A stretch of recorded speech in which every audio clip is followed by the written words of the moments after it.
We did not receive any apologies from the ruling class that lied to us repeatedly during COVID. The lockdowns, the efficacy of the vaccine, the mask mandates, school closures, and we just act as if it didn't happen. And I don't think the American ruling class understands the undermining of their credibility that happened when the entire country had their lives thwarted, especially young people. We're just supposed to reopen the country and be like, well, why don't you trust us anymore? Do you want to do Russia collusion? Do you want to do the laptop? Do you want to do, take your pick on the way things are covered in this country. All I'm suggesting, though, is this full-on constant relitigation of what took place in the past as opposed to a clear-eyed view of what's happening now. I would just interject respectfully that it's not just First of all, no one was held accountable largely for what happened.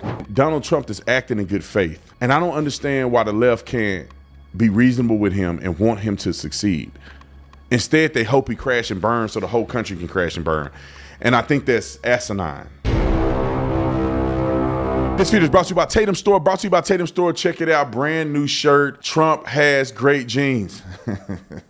That somebody's like, Brandon, wherever you wear a man on your shirt, y'all know why we wearing it. Show some support if you like it, if you think it's funny, if it's something you want to troll with, or if you just think it's a great design. Our guys did an incredible job. I don't know nobody that can screen print this and make it look as authentic as we did right here on the mock-up. So go and get it. Put Jeans 20, get 20% off. Jeans 20, get 20% off. And show your support to the Tatum Store. It's a way that we keep this thing running as well as providing you good conservative merch where you can trigger whoever you want to all day long. Charlie Kirk went on CNBC and lit it up. Charlie Kirk is one of those people where it's like he's the Tom Brady of conservatives, right? When you put him somewhere, you know he's going to perform. He can put him anywhere. He gonna perform. You put him on campus, he gonna perform. You put him on the news, he ain't gonna miss. I'm just saying. So listen to this clip and listen to Charlie Kirk take them to the task on CNBC. Roll the clip. We've all been debating for the last several months on this show and everywhere whether we're supposed to have our hair on fire or not about the tariffs and whether the tariffs are going to impact the economy, right? Yesterday, the president went after Goldman Sachs because that economist had said that he thought there'd be a recession as a result of the tariffs. Now, his original report, if you go back and look at it, was based on the idea that China might be at, 145% tariff rates. And so that calculation, the sort of the hair on fire thing at that point was if he actually does what he says he's going to do, yes, the economy might do that. It didn't do that in part because he didn't do that. And so what is, to the extent that you're like a mind reader of the president. What should the business community, how should the business community think about what he says versus what he's going to do? This is not complicated. He wants what's best for America. It's not ideological. And he wants what's best both for capital and labor. And he wants the market to succeed. He wants wages to go up. And look, you look at the trade deals. The only reason we got the trade deals, which are inarguably wins and victories across the board, whether it be Japan, Philippines, EU, I think we will see a very good China deal, I hope, in the next couple of months, is because you use tariffs as a way to bring people to the table. And tariffs have largely been used as two things, national security components or as revenue generators. He has now created a third category, which is we're going to use it as a negotiation tactic. And he has the whole world spinning, and they're coming to the Oval Office wanting to get a deal done, wanting to come into the U.S. markets. And he's also recalibrated the way that we are financing the government. And a lot of the experts would say, hey, if you have any tariffs at all, and just to push back a little bit, it's not just the 145% tariff. They said, hey, if you have a 10% tariff, we're going to see massive inflation. If you have a 20%, we've now had 90 days of tariffs in place across the board. And the report yesterday, and the market responded, because the market doesn't lie. The inflation just wasn't there. The structural inflation was not there. And if it comes in the next couple months, then obviously we'll correct it. But the prices have not raised. There really is a dichotomy of people in this country. Half the people, maybe not half, but there are a lot of people that look at Trump and say, you know what? I think he's a negotiator. I've seen what he's done in the past. I think that he knows what he's doing. That's what they say.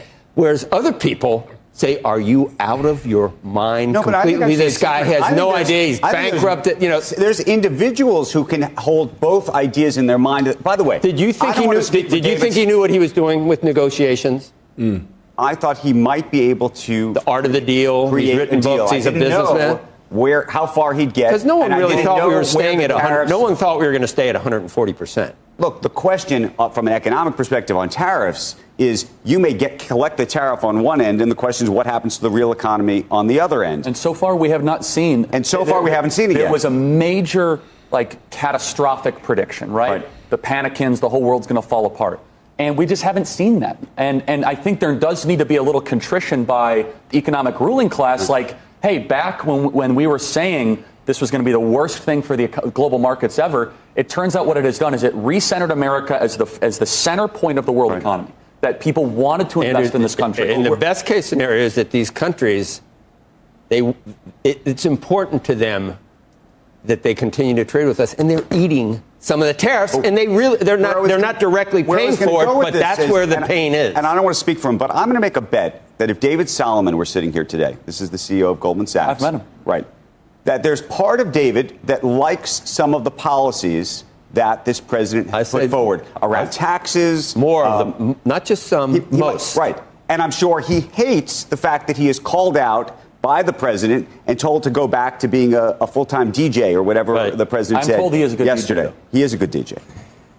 And so I think that's why I said it's not just that there's one side of the world that thinks one thing and one side of the world that I think there's actually individuals who can hold both ideas in their head. Charlie, and by the way, are confused. Have you ever felt anybody that is even a quasi supporter of President Trump? And maybe I put myself in that category. There are plenty of times where you're uncomfortable trying to defend some of the things that are. Have you ever felt uncomfortable with anything? I'm uncomfortable defending some of the things I've said a couple years ago. But look, I just look at results, and I look at this is a guy that goes to work every single day and produces wins for the American people. And look, real wages are up this year for working people, $1,100. We just saw the report that we're starting to see crude go down a little bit, and we need that definitely to have energy prices go down. Capital expenditures are going up, which is a leading prerequisite for economic growth. And I get all the objections. I just want to say one final thing, though, is that I think that we need to rework our mental model when it comes to Donald Trump, especially in people that are running companies, because they're looking too much on the flow on X, and they're not looking at the macroeconomic, geopolitical victory that President Trump is driving every single day, which is recentering America as the forefront leader of the world economy. In a post-COVID world, I'm just an idealist to believe that we can... Hold on, Andrew. You're not the left. You're not intolerant. You know where I'm going with this. Yeah. We did not receive any apologies from the ruling class that lied to us repeatedly during COVID. The lockdowns, the efficacy of the vaccine, the mask mandates, school closures, and we just act as if it didn't happen. And I don't think the American ruling class understands the undermining of their credibility that happened when the entire country had their lives thwarted, especially young people. We're just supposed to reopen the country and be like, well, why don't you trust us anymore? Well, it's because, the Hunter Biden laptops, Russian disinformation, 50 intel operations signed this letter. And I'm making a good point here because there was no contrition. That's just one example. And again, I could go one after the other. No. I would say that actually COVID, to me, this is actually generational, is actually very much like the 2008 crisis in a way. That spawned Occupy Wall Street. This has sort of spawned a different sort of political. Do you want to do Russia collusion? Do you want to do the laptop? Do you want to do? Take your pick on the way things are covered in this country. All I'm suggesting, though, is this full-on, constant relitigation of what took place in the past, as opposed to a clear-eyed view of what's happening now. I would just interject respectfully that it's not just relitigation. First of all, no one was held accountable largely for what happened. That's why I said it's sort of like 2008, because a lot of people thought all those bankers were supposed to go to jail, frankly. Well, and honestly, there should have been. I think there should have been some administration of justice. That's a separate issue. I was young at the time. I can only speak about what we're living through now. And a lot of the COVID injustices we are still seeing today with younger people and their ability to own homes, with the inflation that President Trump is trying to fix that was inherited by Joe Biden. So what I'm getting at, and I know a lot of the C-suite of America watches this program, they might understand where is this populist fervor coming from, is that you have missed the mark on so many of the core proclamations you made to the American people. Explain to me. So that's a lot of juice there.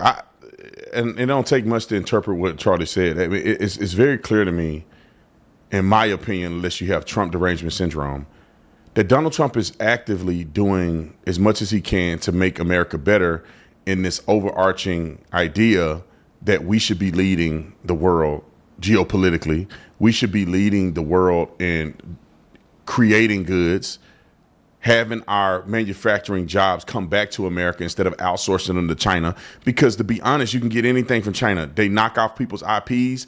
Like you can make some here in America, better believe they making off a Temu version.